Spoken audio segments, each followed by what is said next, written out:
It's very fortunate. I feel very proud. There's many of us on the call who work with Bounce. We build the resiliency of children, adults, and families by improving knowledge and the impact of adverse childhood experiences and the skills to help people bounce back from adversity.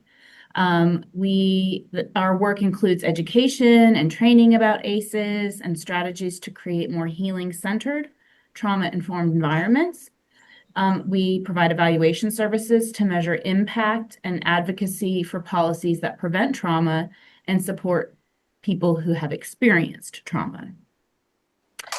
Grand Rounds is a community learning opportunity that we offer twice a year to foster cross-sector collaboration on topics related to building a more resilient, trauma-informed community. And we are so glad that you all are here today. This is something we really look forward to and work hard to provide quality program for you. So again, welcome to all of you. We are very grateful to our sponsor, Aetna, and I want to acknowledge our partners for sponsoring this event. Again, we're very grateful for their support, which makes today possible. Leanne Magra is here from Aetna and would like to give her the opportunity to say just a couple words. Good morning, everyone. I'm so excited to welcome you today to the Ground Rounds. We're focusing on compassionate leadership in the workspace. And we are proud as Aetna Better Health and Kentucky Sky to be sponsoring our Grand Rounds. We believe that building healthier communities start with investing in children and families, and a big part of that is addressing trauma and adversity as part of the work that we all do day in and day out. We are incredibly grateful for the work that the Bounce Coalition and Kentucky Youth Advocates are doing to equip our communities across the Commonwealth with tools, training, and strategies to help build this resilience and promote healing that we all need to do our work day in and day out. We are sincerely appreciative for all of you joining today because you are dedicated to this work, you are dedicated to this cause, and we are honored to walk along beside you in the work that is done every day. So please enjoy today's training and look forward to seeing how all of this is able to be put together in order for us to continue our work. Thank you so much. Thank you to Aetna. I'm going to try to keep us on time here. So today, the title of today's presentation is Compassionate Leadership in the Workplace, and we're focused on equipping managers and supervisors with trauma-informed leadership tools to help them better communicate, motivate, and retain employees. With us today presenting, and if everybody could mute themselves, please, is Mike Karman. Mike is a community-focused professional based in Louisville, Kentucky, with extensive experience supporting employers and advancing equitable workforce practices. His full bio is going to be in the chat for you. And then Dr. Tony Zipple is a clinical psychologist with extensive experience managing clinical services, developing research, and implementing innovative community mental health services. And his full bio is also going to be available in the chat for you. Please join me in welcoming Mike and Tony. And good morning, everybody. As mentioned, my name is Mike Karman, and I'm with Kentuckiana Works. Just in the name of It's a Small World After All, Leanne Magre, who's on this call, was actually a therapist in our house. I don't even know if I can say how many years ago. We were foster adoptive parents, and Leanne helped us out quite a bit. And I also noticed some Kentucky Partnership for Families and Children folks on the call. And about that same time, I was working there, learned a lot from that organization, and it continues to inform my work now. I'm about 4 years in on workforce development, and the history of workforce development is one where they're often in the role of training people, frontline workers, and getting them into jobs. Sadly, oftentimes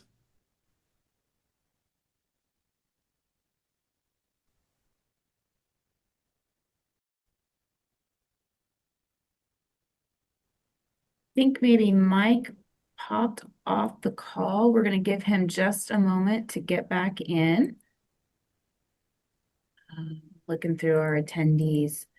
Just and while Mike's getting on, I just want to remind people we'll make these slides available. So as we go through this, don't feel like you need to scribble furiously and keep notes if you hit something that's of interest. We'll make the slides available to you.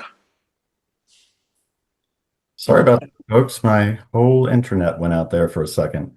I think I was saying, talking about frontline workers, sadly, the history of workforce development is often funneling people of color into poor paying jobs. I've been lucky enough to be on the job quality side of the work, and that's kind of what we're talking about Just today. need your name, Tony Zipple. Is Just a somebody reminder, asking a please question? mute. No, we were just muting some folks. Go ahead, Mike. So the job quality side really talks to employers about what they can do to make the workplace better for frontline workers. Okay. So we had some funding from Annie E. Casey, and the project was called Generation Work. And this was a multi-site project here in Louisville. We partnered with Goodwill The Spot, Blueprint 502, and Metro United Way. We also partnered with young adults to get their input as well as employers because we wanted to be serving both the young adults and the employers and coming up with something that works for both. I think next slide.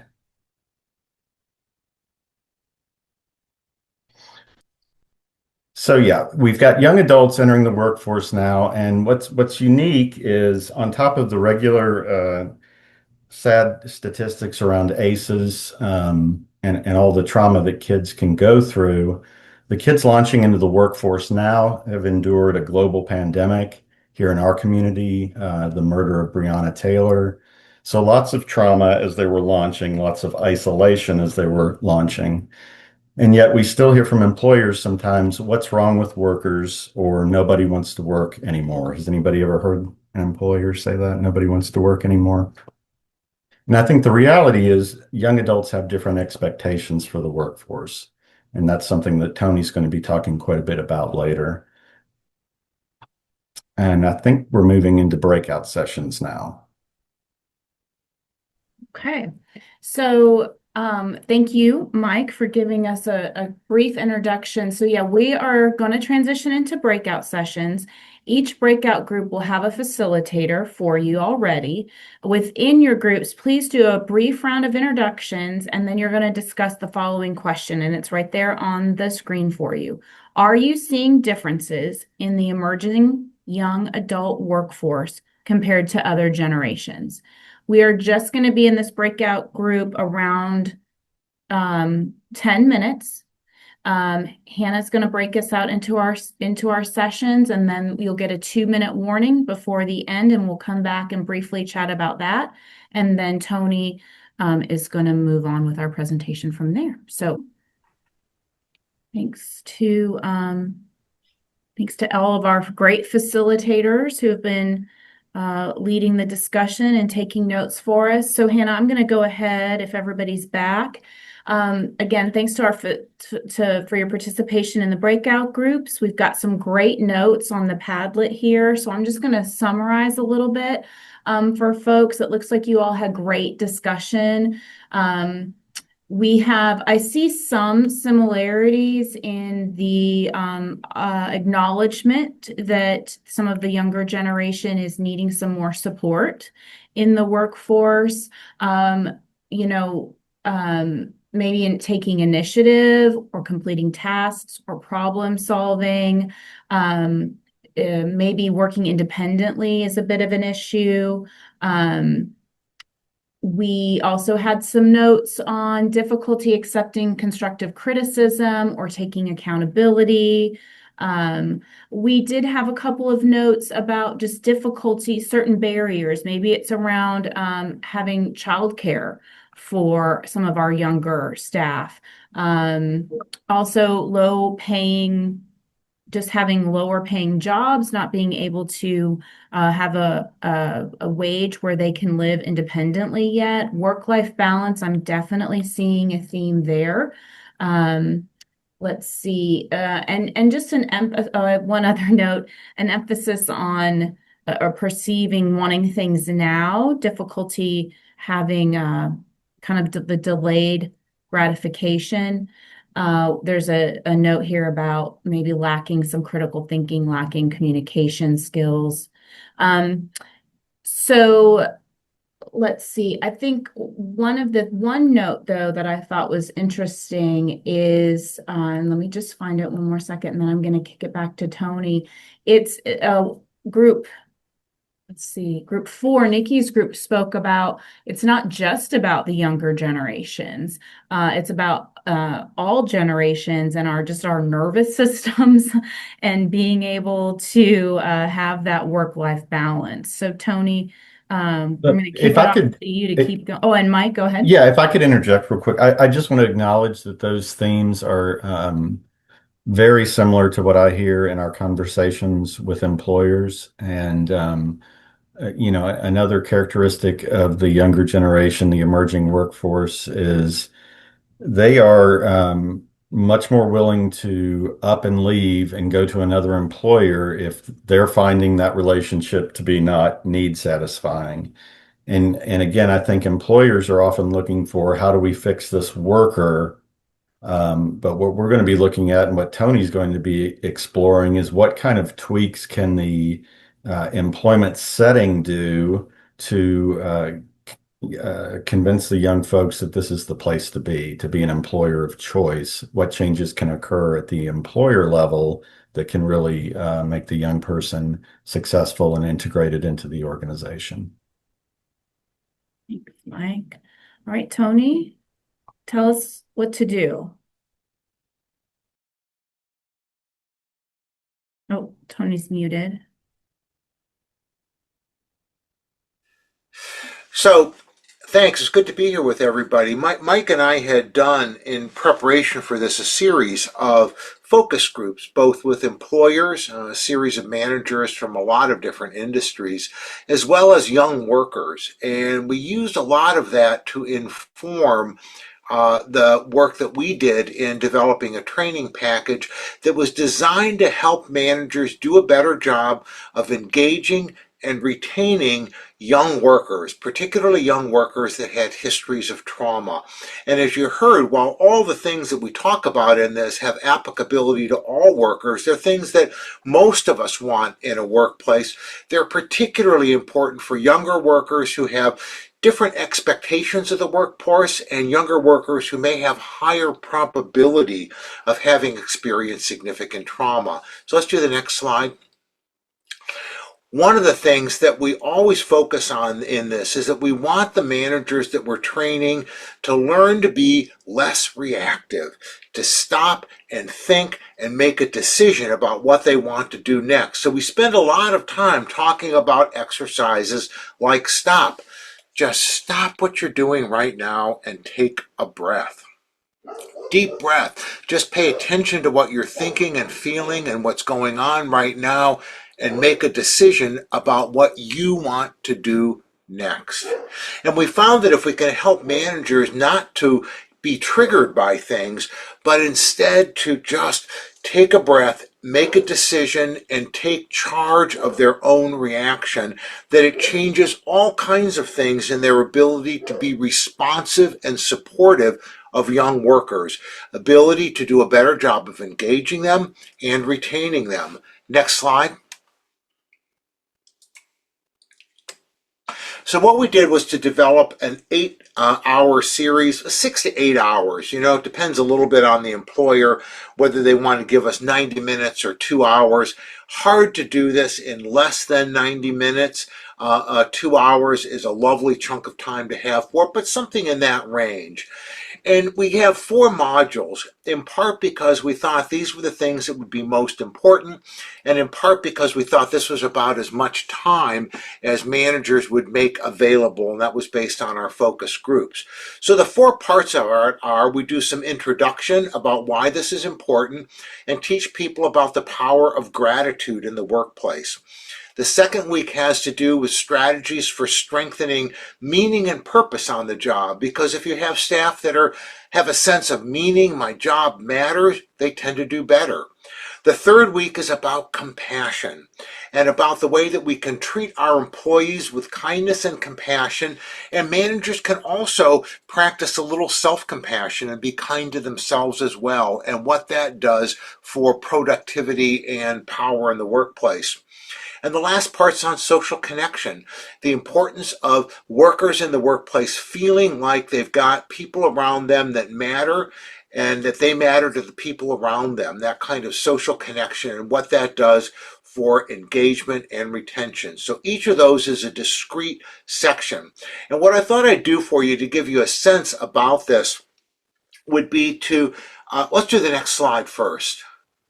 I'll tell you a little bit about what goes into each of the modules, and then a little bit about the first module in more detail to give you a sense of the look and feel of how each of them is constructed, and then maybe a word or two about what we learned in the pilots of this. So every one of the modules, we've got some conceptual material that we present. You know, there's some data in it. There's a little bit of discussion about the principles and why we think these things are important. So some of the didactic content we do. But it also includes data about the impact on young workers and, really importantly, the value that these things have to the company. We're not telling employers that we want them to go out and be social workers and do this because they're going to get extra stars in heaven. We're telling them this matters because it helps their company be more profitable and productive. So we spend time in each module talking about that. Then we give them practical strategies for doing more of the whatever it is we're talking about, more gratitude, more compassion. There are activities in it, there are discussion points in it, and at the end of it, we always challenge people to try something new. What are they going to do as they leave here and try in the workplace that will make a difference? I see the question that popped out about age range for young workers. You know, we didn't have hard and fast numbers about that, but, you know, 18 to 30-ish, you know, is the age group that seems to be particularly challenging, although, you know, 30 to 40 or 30 to 45, there are challenges as well. All of these things have applicability to the whole workforce, but the younger the workforce gets, the more different their expectations of the workplace tend to be, and the higher the likelihood they've experienced trauma. Does that answer your question, Jill? Okay. All right, next slide. So I'm going to take you through in a little bit of detail what we do in the first module, just to give you a sense about it. You know, it would normally be 90 to 2 minutes to 2 hours. We're going to spend about 10 minutes in it or 12 minutes in it. So let's do the next slide. As I said, we talk a lot in the first part about our introduction to this content. You know, why it is that we want people around talking about this issue of engagement and retention for young workers. And we talk about it by giving them some data about it, that more engaged staff produce results. We want to have staff that are more engaged, that are willing to give some discretionary effort, that are willing to do more than the absolute minimum they need to do to collect a paycheck. And when you've got more of that in your workforce, the company does better. Higher customer engagement, higher productivity, more profitability, less absenteeism, turnover goes down, fewer accidents in the workplace, better quality. All of this stuff gets better when we have more engaged staff. So investing in engaged staff pays off for the company. Next slide. We talk about how this is a strategic advantage for companies. Again, we're not asking managers to do this because we want them to be good people, although that's a nice payoff for them. We want them to do it and to feel like it's important because it's good for their job, it's good for their company. Next slide. We also pay attention to the managers themselves because, managers are as stressed as workers. In fact, there's some data out there that says middle managers particularly, are the most stressed segment of the workplace, that burnout is particularly high in that group. So we acknowledge that managers have a tough gig, that it's tough being a manager, and all of these things are very important for the managers as well as for the workers. Next slide. As I said, we do a lot of activities in it, and I thought I'd show you just one quick activity that we do that gets a lot of discussion going. Can we play that video? Work. There are no credits on commercials. Then you got the Clio. It's your job. I give you money, you give me ideas. And you never say thank you. That's what the money is for. You're young. You will get your recognition. And honestly, it is absolutely ridiculous to be 2 years into your career and counting your ideas. Everything to you is an opportunity. And you should be thanking me every morning when you wake up, along with Jesus, for giving you another day. So, next slide. Sorry, that was a little choppy. But we'll use that as a trigger for people and to say, have you ever had a boss like that? How many of you have had a boss that's kind of like that? Yeah, most of us have had a boss at one point in our career that was kind of like that, who wanted to yell at us about they were doing us a favor by employing us rather than showing some level of gratitude for the effort that we're making, for our contributions and the quality of the work that they were doing. And not that we shouldn't have bosses that push us and that hold us accountable, but expressing gratitude and holding people accountable are compatible. It's perfectly possible to do both. And so we'll use those as a trigger and say, not every boss that you have is a Don Draper. We'll ask people to think about a time when their boss treated them with a little gratitude and appreciation. What was that like for them? And we'll ask them to talk about that in dyads so they really get conversation going, and then we'll debrief that in a larger group. And what it really does is it gets people thinking about, well, yeah, that really was good for me as a worker. Probably it would be good for my employees as well. Maybe I could be doing more of it. Next slide.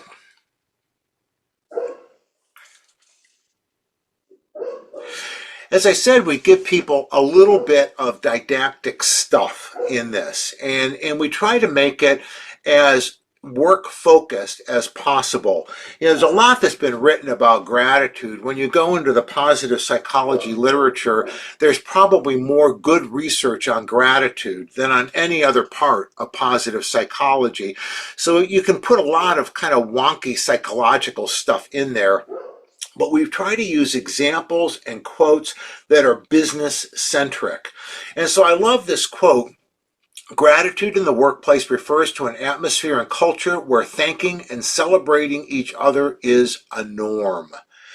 So what's it like in your workplace if you're in a place where there's a thanking and celebration on a routine basis? What does it feel like for you? It means creating an environment where everyone has the opportunity to both express gratitude and receive it from others in formal programs and informally, like in one-on-ones with your manager. And again, we'll stop and ask the group, what's it like when you're in a place where you have the ability to express gratitude more often, where you say thank you to people in a genuine way more often, and where people are grateful to you and say thank you to you in a genuine way. What's it like when you're in a place like that? How does that affect your ability to produce, your level of engagement, your desire to stick around with the company? What do you think it does for your staff? So we have a lot of opportunities built into this for conversation with the group. We paid a lot of attention in developing this to adult learner kinds of approaches, and we know that getting people more engaged in discussion with real life examples is critically important for adult managers, learners, and we thought this was particularly important for managers because we worried that people coming into this would be a little reluctant, a little resistant to some of this touchy-feely stuff about taking care of staff. I'm here to make sure we get things out the door. My job is production and the bottom line. All this touchy-feely stuff isn't so important. So we really wanted to make sure that we paid a lot of attention to opportunities for conversation and to make this real for that manager, for each individual in their own life and in their own workplace. So important for everybody, more important for young workers. Next slide. So after we've given people a little bit of experience of gratitude and what gratitude does for them, we go back to talking about why gratitude is so important for us. At this point, we've got managers kind of lit up around this thing that, wow, gratitude really does feel good. And places where I've been where there was gratitude really was great. We go back and remind them again about why gratitude is important in their workplace. That employees are more likely to give extra effort, that teams get stronger, that we have less anxiety and depression in the workplace. So all of these things get better when we have higher levels of gratitude. Next slide. And again, we always want to remind people about the anchor in this. It's about young workers. So while this is important for all workers, we're talking about this particularly in the context of younger workers between 18 and their 20s. Why is it particularly important to have higher levels of appreciation and gratitude in the workplace? And we point out some of the research around this, that younger workers have different expectations. They value this in a way that older workers, were probably thought was somewhat less important. They're more likely to expect it from their workplaces. 83% of Gen Z workers say they want to feel more appreciated compared to 66% of baby boomers. So while we all want to feel appreciated in general, the younger you are, the more important this becomes. They want specific feedback. They want to belong to an inclusive community that's supportive and expresses gratitude. 94% of employees who feel highly appreciated love their workplace. 91% say they love their job. It makes a difference when we can express gratitude and appreciation. When managers take a little bit of extra time to do this, it makes a big difference. Next slide.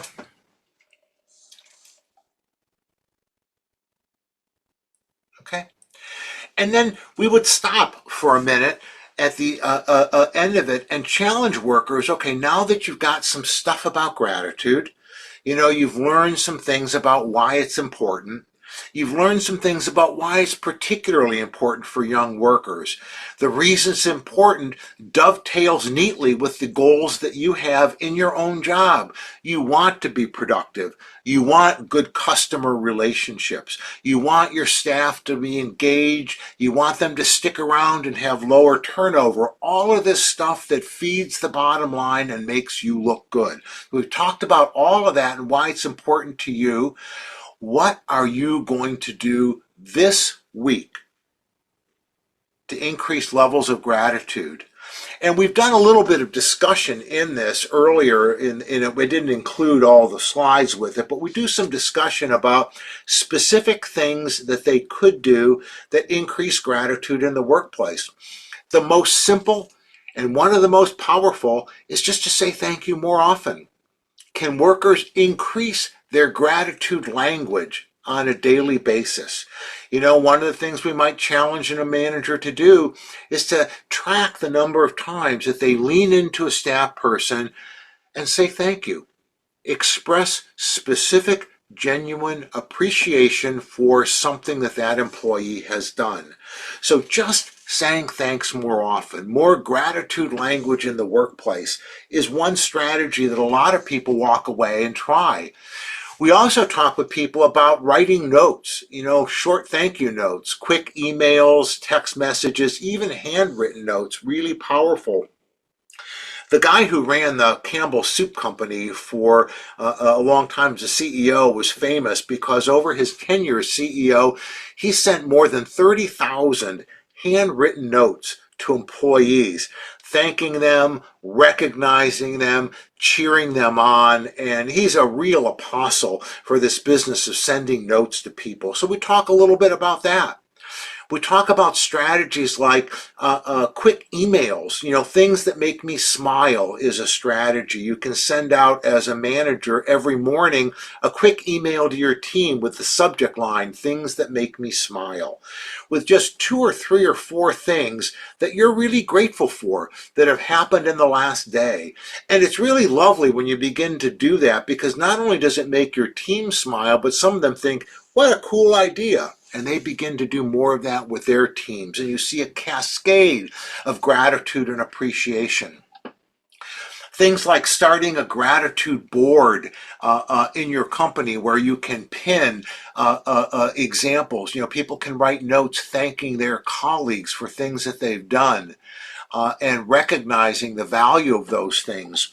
I had a mentor one time who had multiple sclerosis, and he used to talk about going to see his specialist, and his specialist had a board, a bulletin board hanging in the waiting room. And it said at the top of the bulletin board, you know, let us know how we're doing.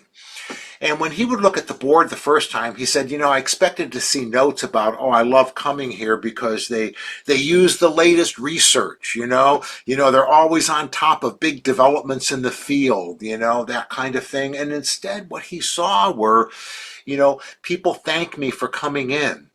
They always remember my name. The front desk staff ask me how I'm doing and how my kids are. Those small things make a difference. So a gratitude board can really be a powerful way to remind everybody in the company about that.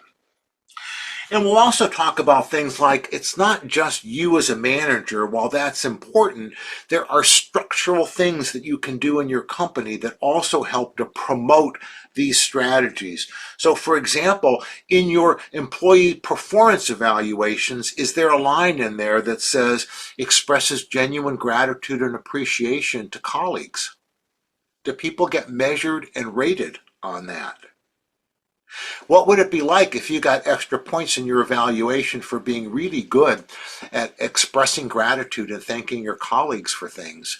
Small differences like that cue people to do more of these behaviors. So if the manager's doing more of it, and employees watch their managers and model their behavior after the managers. If there are public displays of it, like gratitude boards, things that make me smile, and if it becomes a structural opportunity to demonstrate the value of gratitude through things like performance evaluation, do you think you're going to see more of that occurs? And we send people away asking them to commit. And we may do a dyad if time allows, asking people to talk to one of their colleagues and tell their colleague what they are committing to do in the coming week that expresses more gratitude and that makes this real in their company, right? So that's kind of how each module gets set up. And I think I want to stop with that for a second and see whether there are questions, comments. I see some things popping up in the chat about the importance of genuine gratitude, the importance of institutional policies. But before I do a quick overview of the other sessions and what we learned from that, I just want to see whether there are comments or questions that anyone wants to share.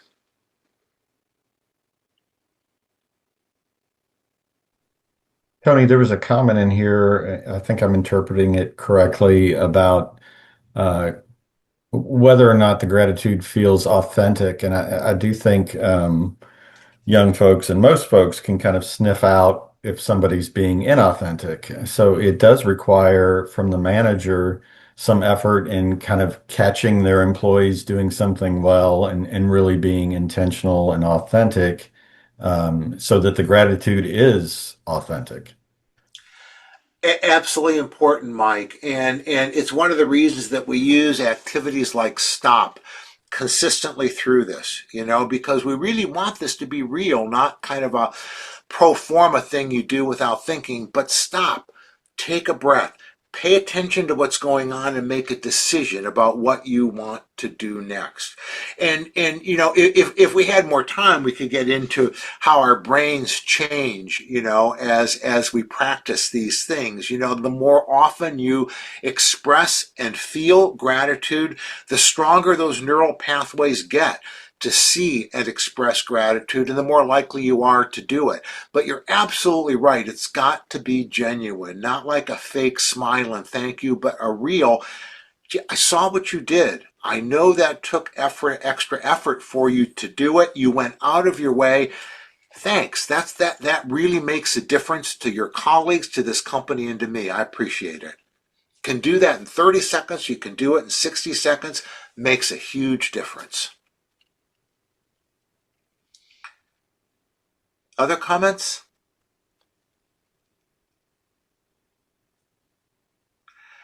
I spent 2 years in analytical psychotherapy. I'm really good at silences. I'll just add that that's very consistent with what we encourage schools to do in terms of implementing positive behavioral interventions and supports is trying to, promote those positive behaviors that you want to see by reinforcing them more so than, telling them they're doing something wrong. So, to see that extended into a workplace, I think is excellent. Yeah, Christina, I that's a think that's really smart. I mean, if we know nothing else from behavioral psychology, we know the positive reinforcement works way better than punishment. right. And an excellent point. If we're having these supports in school, why slam the door on that when we enter the workforce? As Tony has said multiple times, this kind of treatment of employees, it's good for everybody. Speaking from my own personal experience, transitioning out of military police into social work has been a complete change in supervision because, used to being under the punishment rather than the gratitude. And if I was trying to do that to my case managers underneath me now, just coming out of college, they would instantly shut down. So being able to tell them and to honestly with a lot of these social work students is building that confidence, and that's what that gratitude does, is build that confidence and their ability to go out and do that work, and reassuring them that you are able to do this. I know it feels like we're imposter syndrome right now, just especially just getting out, but showing that gratitude and highlighting when they're doing a good job really helps build that confidence. And I've seen a change in the census permanency for my clientele as well, with stronger, more confident case managers. Yeah, that's a really great point, Victoria. Appreciate your mentioning it. And I will say that even the military is recognizing the power of these kinds of more, I call them softer approaches, but these kinds of let's make sure we take care of our people approaches. There was a project, that big project that the military undertook with Penn and the positive psychology people there on resilience. Let's teach our middle officers how to model and build resilience in their staff, not by yelling at people and beating them and punishing them more, but by using these kinds of strategies. And it really has paid off. Lots of research around that now. Let's do the next slide. So that's an example of how that we do each one of these. Some didactic content, trying to keep it specific to young workers and employment. some examples of it, a lot of discussion, a lot of opportunity for strategies that people can take away, more discussion about it, pushing people for commitment to do something different. That's how each of the 4 2-hour modules are structured. So the first one is introduction to why all this stuff is important and gratitude. The second module, we talk about compassion in the workplace. And we talk about how treating your staff with compassion is important, that it has value to the company, that we know that companies that have high levels of compassion do better. And having more compassion doesn't mean letting people off the hook. Oh, I know you didn't get your work done and that your section of the company is collapsing and we're losing money and all your customers hate you, but I know you're having a hard week. Doesn't mean that at all. You can hold people accountable and still treat them with kindness and compassion. So we talk a lot about that tension and ways to hold people accountable, but to do it in a way where there's a high level of kindness and compassion. We also talk about self-compassion in this a lot because managers will tend to beat themselves up about things. You know, as hard as managers can be on their employees, they tend to be harder on themselves. And treating ourselves with the kind of compassion and friendliness that we would expect our friends to treat us with is equally important. So the second part of it is we'll spend 2 hours talking about compassion and self-compassion in the workplace and the way that that improves productivity, engagement, retention, particularly for young workers. Next slide. The third week, we talk about purpose and meaning. Because, you know, most of us don't want to go in and just go through the motions on the job. You know, we're more engaged and do better work when we really feel like there's a purpose to us being there. So we'll talk with managers about how do you get to know your staff a little bit? How do you tune in on their own mission and values in life? What's important to them? And then can you link that to the job? And there are almost always ways to do it. Someone asked the question one time, well, what if people's only thing that they care about is their family? They don't really care about the job. And it's like, well, you know, they want to support the family. You know, they want enough money to pay the bills and to send the kids to summer camp and to that sort of thing. Doing well at work and succeeding at work helps them to succeed with that mission, with that goal that they have, with that personal value that's important to them. So if you can understand at a more personal level your employees and what matters to them, you have a better opportunity to connect who they are with the job that they have and make their job something that has a sense of personal meaning and purpose to them. And we give them strategies for helping workers to live out their own sense of mission and values, who they are personally on the job. And again, some data around why that's more important for young workers, some things about how higher levels of purpose and meaning on the job drive the things the company wants, like better bottom line. Next slide. And the final part of it, week 4, we talk about social connection. Why does social connection matter on the job? And we lean a lot on some of the work that Gallup has done around collecting data about this now for many years. Some of you are probably familiar with the famous Gallup 12 questions, 12 questions for measuring employee engagement. And one of the questions in it is, do you have a best friend at work? And often companies, say, oh, that's not important. We're not here to make friends. We're here to get things done. Why are we asking questions like that? But Gallup has years of data that says if you have a high percentage of your employees who say they have a best friend at work, productivity goes up, retention goes up, quality of relationships with customers go up, and productivity, engagement, all this good stuff happens as a result of that.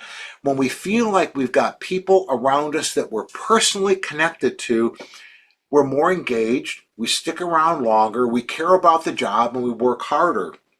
There was a a woman in Pennsylvania who won a big lottery prize at one point, and she worked in a dry cleaners folding shirts. That was her job.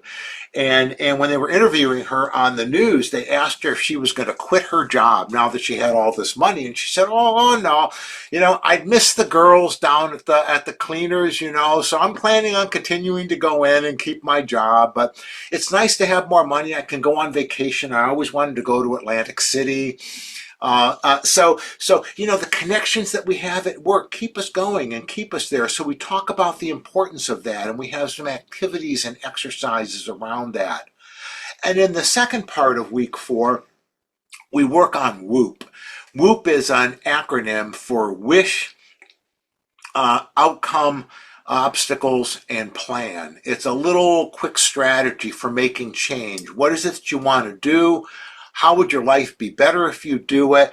What gets in the way of your doing it? And what's your plan for overcoming those obstacles? You can do the whole thing on 1 page or less. And so we teach people this quick way to track change, to build a plan for change, and we ask them for at least one thing. What are they going to walk away and do in their own management practices? What's the habit that they want to develop that's going to help them do a better job of engaging and retaining young workers? Next slide.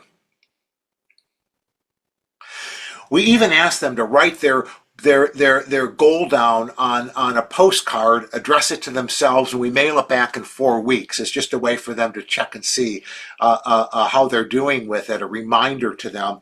I bumped into one of the people that we did a pilot with at the gym about 6 weeks after we did the pilot, and he was talking to me about everybody getting their postcards back and how it generated another round of discussions about the things that they were trying to do.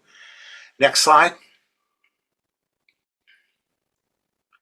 And here's what we learned. We did 2 pilots of this. As I said, we did multiple focus groups, but we did 2 pilots of this. We did one pilot with a mixed group of people from different industries, employers, and we did one group at a manufacturing company, everybody from the same company, people from engineering, sales, production, that kind of thing.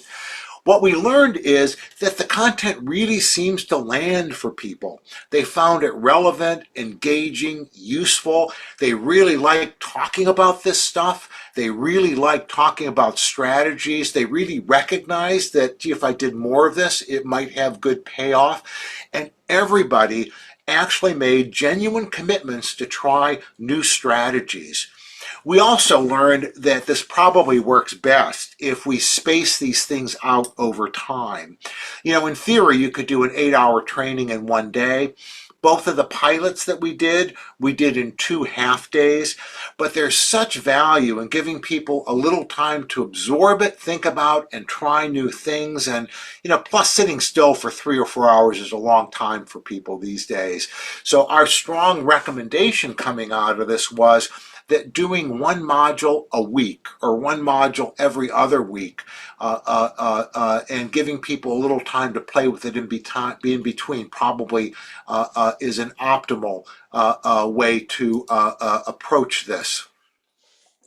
And that was the training. So let me stop with that for a minute before I turn it back to Jacqueline. We're going to do a little bit of a breakout group based on this, but questions, comments about it before we do that?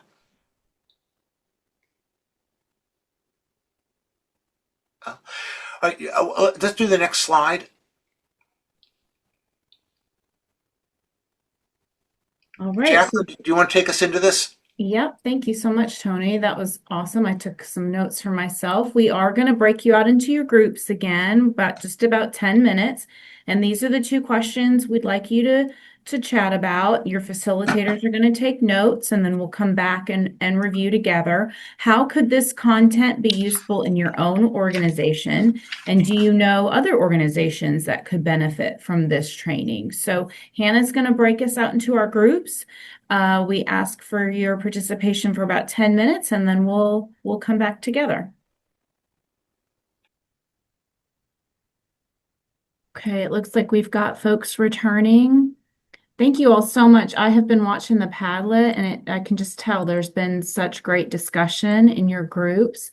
I am going to share a couple of highlights from the Padlets, from your conversations. And then just as I was reflecting on them, Tony and Mike certainly were, had some more thoughts. So I want to share some of the group notes and then we'll give Tony and Mike just an opportunity to respond. And then certainly if that sparks any questions, I do definitely want to leave us time at the end. We're going to leave time for our evaluation. But you all definitely had some great discussions. And so, again, lots of folks just mentioned that this was great discussion, great reminders about being genuine and about showing gratitude and expressing appreciation, being intentional.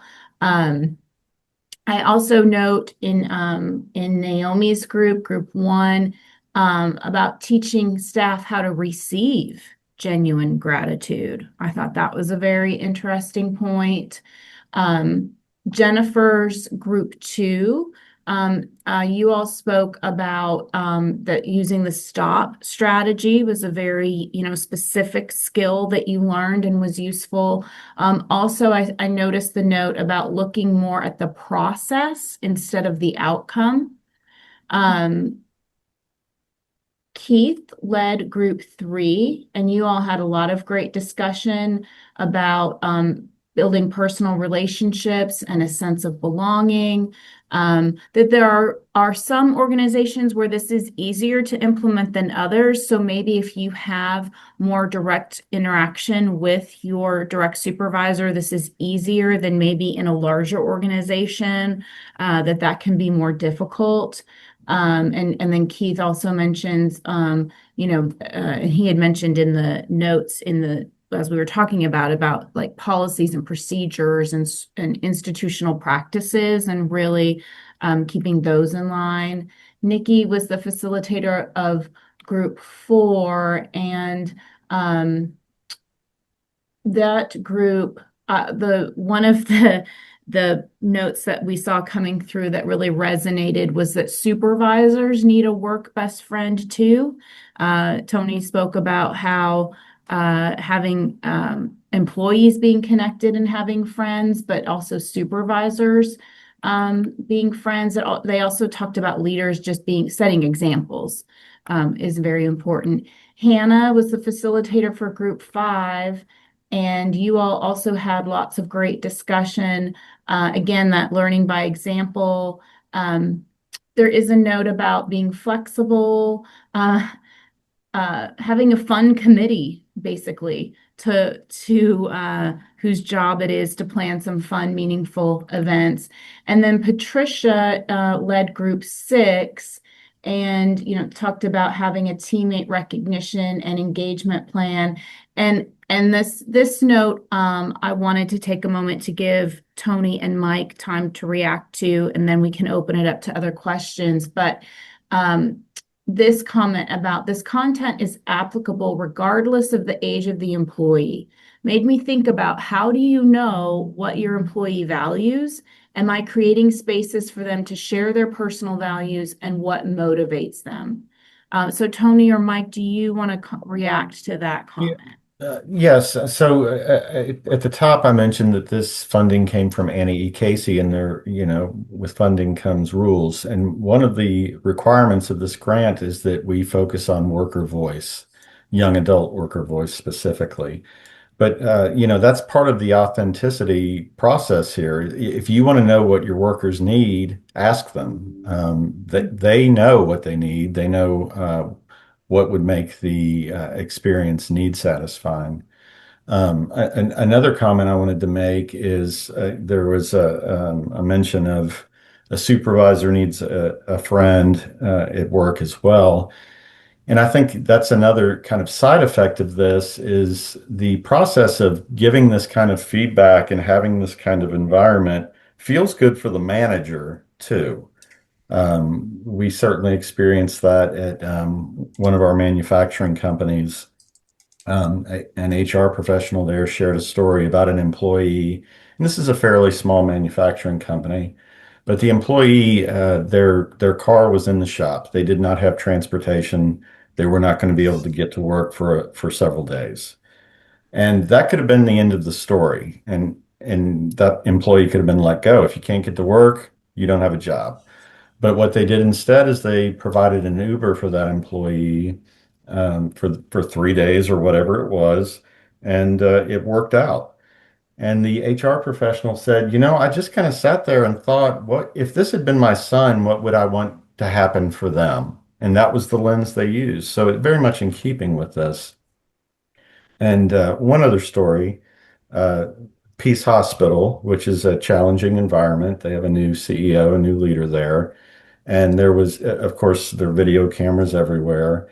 Um, there was video of some line staff kind of joking around and kidding around with some clients, some patients there. And the manager was mortified and thought for sure he was going to be in trouble. And the new CEO said to him, it's okay to have fun at work. So just kind of setting that tone can just turn things around. And then the manager doesn't have to be, terrified about repercussions and can have those authentic interactions as well. So just a couple stories that kind of come from this work.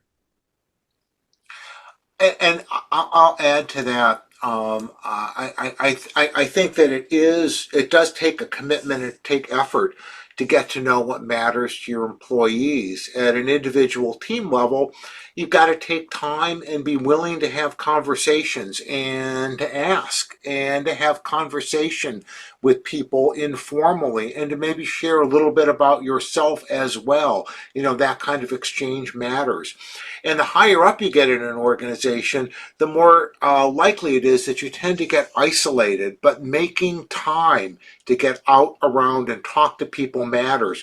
It has now been probably 45 years since Tom Peters wrote In Search of Excellence and talked about management by wandering about, and the importance that CEOs who did really well placed on being out and around and talking to people. People like Craig Jelinek, who was the long-time CEO at Costco.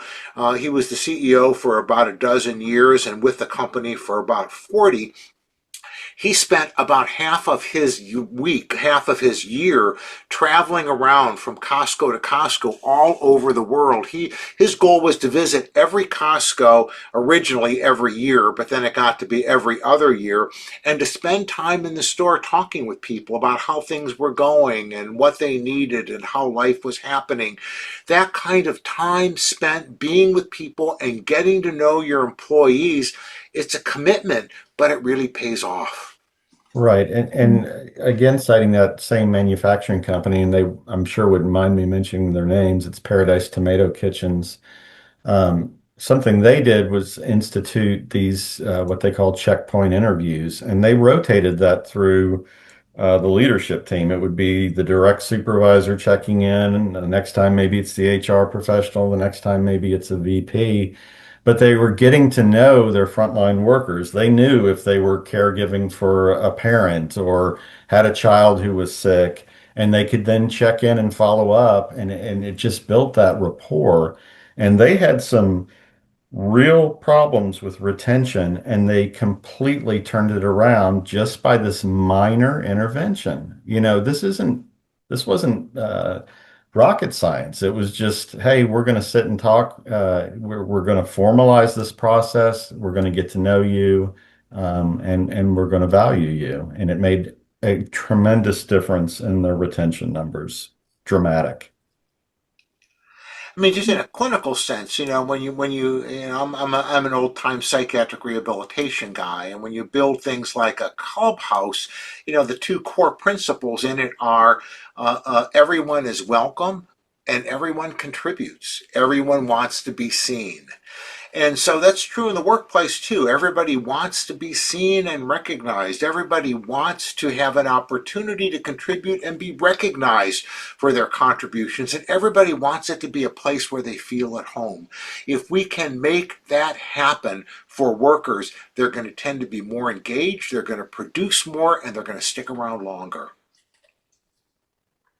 Thank Thank you to Tony and Mike. We have maybe one more minute. Are there any last minute questions for Mike or Tony before we move on to the evaluation?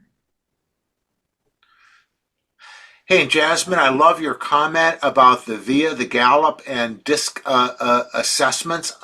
One of the things that we touch on in the training is the importance of behavioral assessments and how you can use those to really get a fix on how people are wired for work and what is important to them and what their strengths are and how to help them lean into who they are at their best.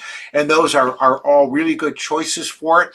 You know, we talk about things like predictive index, which can serve as a platform so that everybody can get that same kind of material and information. But those kinds of assessments are really useful. Yeah, I think it helped our leadership team a lot in knowing who the workers are individually and then supporting them in the ways that would actually feel impactful towards them. Yeah. Yeah, the challenge is you want to find something that you can scale to the whole company so that it's not just the team, but the whole company has a common language and a common understanding of how we think about each other and how we're wired for work. If we could go ahead and go to the next slide, I do want to give folks time to complete the evaluation, and then while folks are doing that, if there's any additional comments, but before everyone hops off, I do want to officially thank you all for attending today's event. We really would appreciate you taking this survey. As I said, we really do. I promise you, we look at the results for these. A reminder that an email will be sent with the PowerPoint to everybody who participated today. We also want to once again thank our partners at Aetna for sponsoring. We're so grateful for their support that make these opportunities available to us. So again, if you'll take this survey, we should give you plenty of time to end on time, but also help. Happy for anybody who has any last minute comments or questions to take the next couple minutes to have that opportunity. And the thing I'd like to add is, you know, we've done now a couple of pilots with this. We think that this is really solid and useful material. If your company or companies you know might have an interest in this, I'd love to chat with you about it. You know, we'd love to make this a core part of the Bounce as well as the Kentuckiana Works training library. And so we're looking for companies that might want to bring us in to do some of this kind of training. So keep us in mind.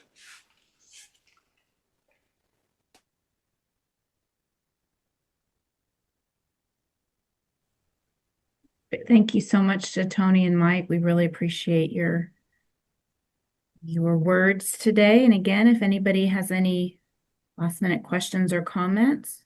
Wow, that was a big clap. I hadn't seen that one before. Great job, you guys. And again, thanks to everybody from all around the state who participated today. We're so grateful for your joining us.